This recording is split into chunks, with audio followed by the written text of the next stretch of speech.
DJ Ranjan रूपम recording studio Madhubani. रे भेल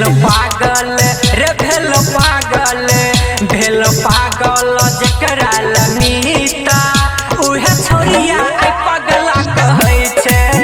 भेल पागल जकरा लमीता उहे छोरिया पगला कहै छै। भेल प्यार न हासिल ओकर उ हमरा भगला कहै छै। भेल पागल जकरा लमीता उहे छोरिया पगला कहै छै। भेल पागल जकरा लमीता उहे छोरिया पगला कहै छै। भेल पागल जकरा लमीता उहे छोरिया पगला कहै छै।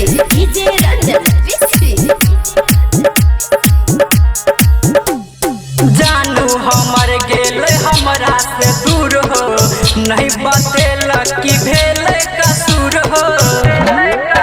हाँ जानू हमर गेल हमरा से दूर हो नहीं बतेलक कि भेल कसूर हो। हरे आशिक के सुनर भाई एक जेहन ई मामला रहै छै। भेलो जकरा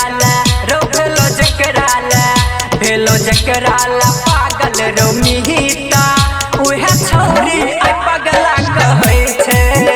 भेलो जकरा ला पागल रो मिहिता उहे छोरी पगला कहै छै। भेलो पागल जकरा ला मिहिता उहे छोरिया पगला कहै छै। डीजे रंजन रूपम रिकॉर्डिंग स्टूडियो मधुबनी। प्यारे लाल के दिल के जखम हो उस तरह हंसै छै कानै छी हम हो।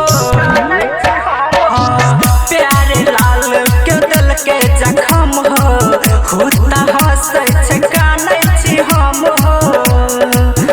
तिरछी नजर चला के हसीना सबके दिल पे उ हमला करै छै। भेल